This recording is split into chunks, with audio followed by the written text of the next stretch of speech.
The other really big news of the week, news worth talking about, Notre Dame and Clemson. You probably saw, heard, read that Notre Dame and Clemson have a 12-year scheduling agreement head-to-head. They're going to play 12 straight years, 2027 through 2038. And, one person I have collaborated with in the past over at Notre Dame, he used to work at Fighting Irish Wire. He now works at Notre Dame's Sports Illustrated site. His name's Nick Shepkowski, very smart guy, knows so much about Notre Dame. And he wrote an article earlier this week after the ND Clemson deal hit the headlines. He said, if you go into the past, Notre Dame has wound down some longstanding or high-profile series, regular season series. When it made a move to do something new, that was a sign. Nick explained that it was winding down another rivalry. So there was a Notre Dame Penn State series in the early 1990s. Notre Dame made some changes that wound down. Around a decade ago, remember, Notre Dame and Michigan, they had a good thing going. They had that annual series, played it for several decades. Notre Dame made some other scheduling moves and wound that one down. So Ethan Inman, are we about to see the end of the Notre Dame USC series because of this 12-year scheduling agreement that Notre Dame has with Clemson? Obviously it's part of the ACC agreement, but nevertheless, a high-profile thing for that many years consecutively, that certainly offers reason to worry that USC Notre Dame, which will celebrate its 100th anniversary next year in 2026, at the end of this decade, 2029, 2030, will there be a Notre Dame USC game being played either in October in South Bend or in Los Angeles on Thanksgiving weekend? Well, I certainly hope so, Matt, because if not, it'd be an affront to so much history and, a rivalry that everybody loves on both sides and pretty universally wants to keep around. I mean, just even the talk that this rivalry would ever go away to me is really ridiculous. I really don't understand it. I mean, I think that, all of the chatter about, it's because Notre Dame and Clemson have this new rivalry that they've established, for the next 12 years, like you mentioned, is kind of ridiculous to me. I mean, Notre Dame's an independent, they have an agreement with the SEC, with the ACC, like you said, where they have to play 5 teams every year anyway. It's not like this is taking up another game in the schedule. So I don't,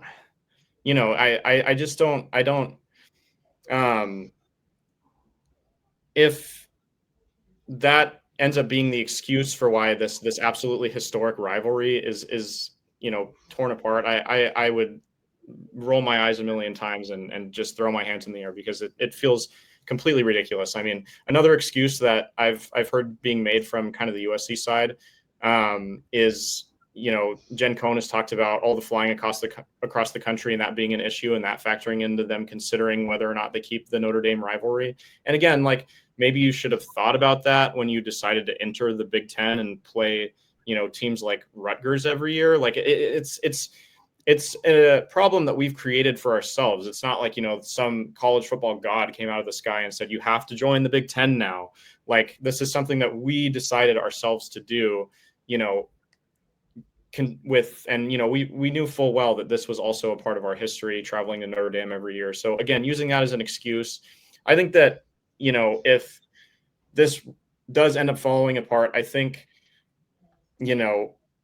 there's no genuine excuse that either program can make that justifies this. And I think that really what it's going to come down to is, one program or the other being afraid to play the other one. Because both programs obviously have a lot of,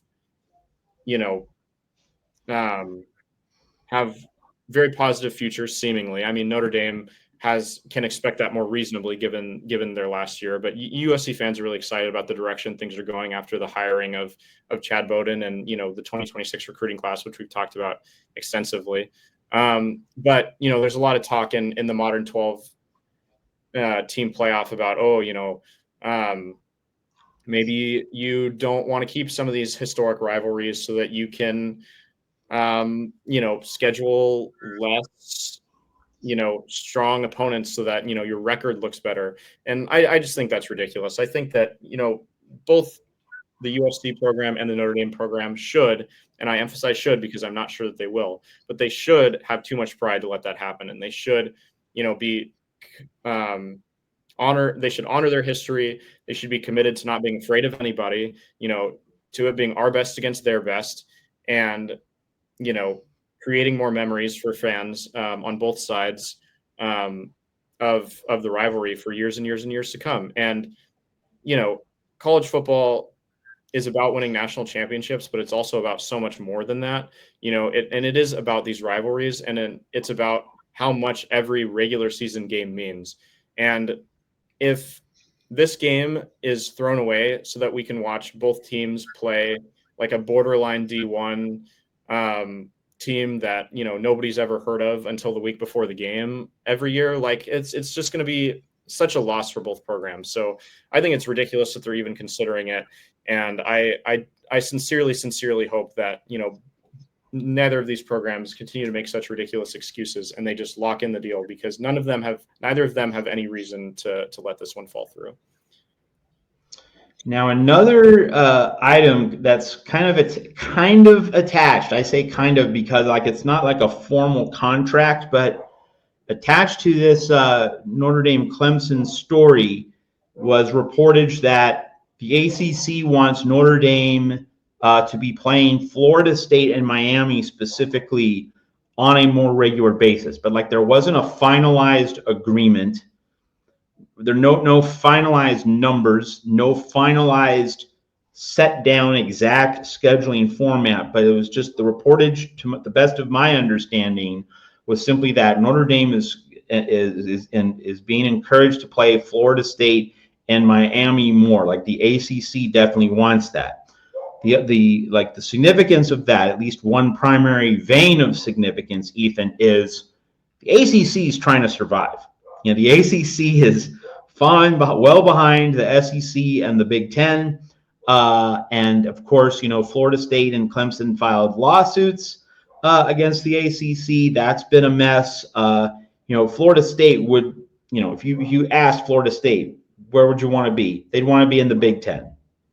Florida State fans, administrators, trustees, regents, they'd like to be in the Big Ten. They wouldn't mind the SEC, I don't think, but like but the main thing is Big Ten or SEC. They want out of the ACC. Like I don't think like this suddenly makes everything hunky dory.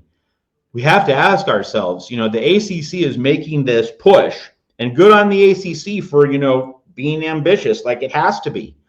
But do you think the ACC can hold up, or do you still think? What do you still think? I don't know what you think. Do you think that we are still looking at a situation where 4, 5, 6 years down the line, the ACC is going to die, and we're going to have a mega SEC and a mega Big Ten with even more schools than we have now? What's your 5-year window looking like in terms of realignment and where Florida State, Clemson, and Miami are in particular?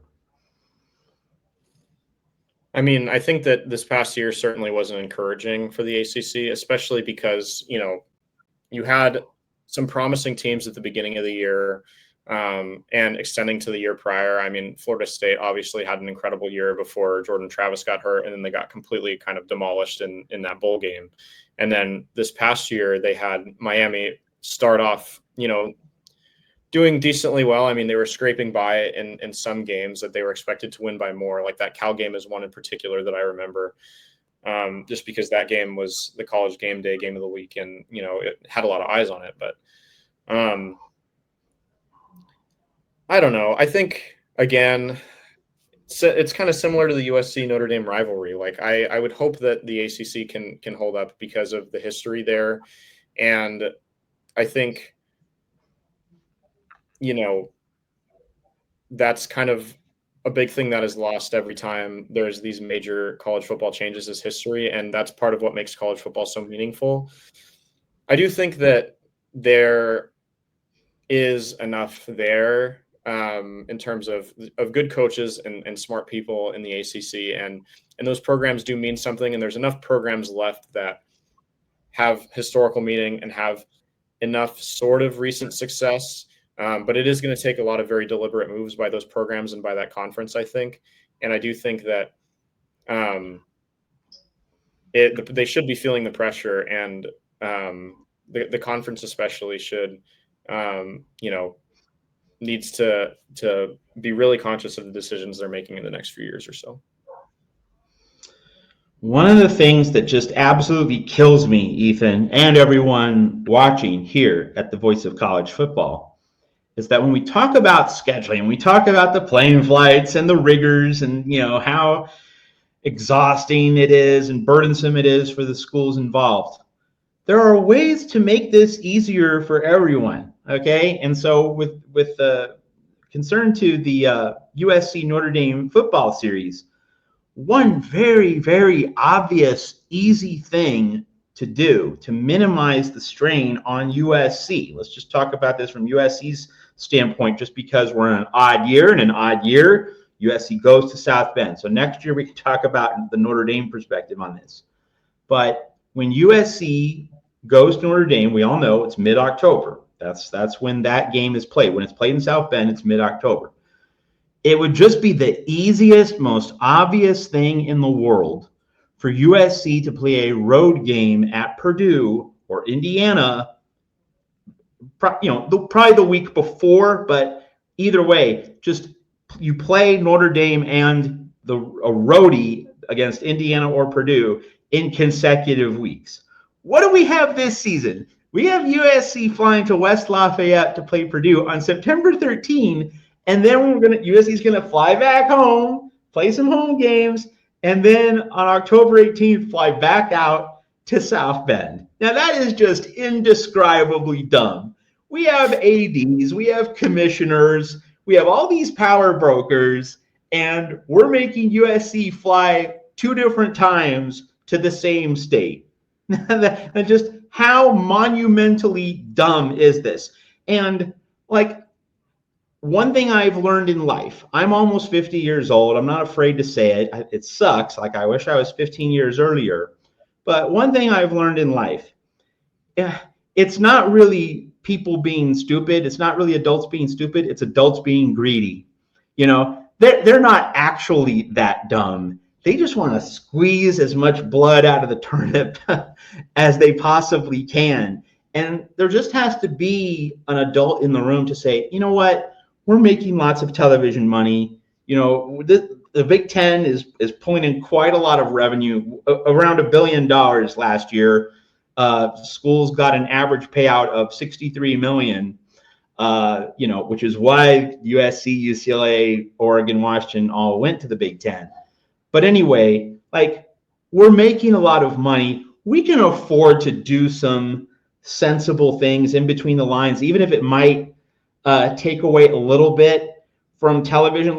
Okay, we get it. They're playing USC Purdue in September because it's Purdue. It's not going to get huge television eyeballs. So that's why that game is being played in September. You don't have USC at Purdue later in the season. I get it. I'm a grown-up. I can add 2 + 2 and get 4.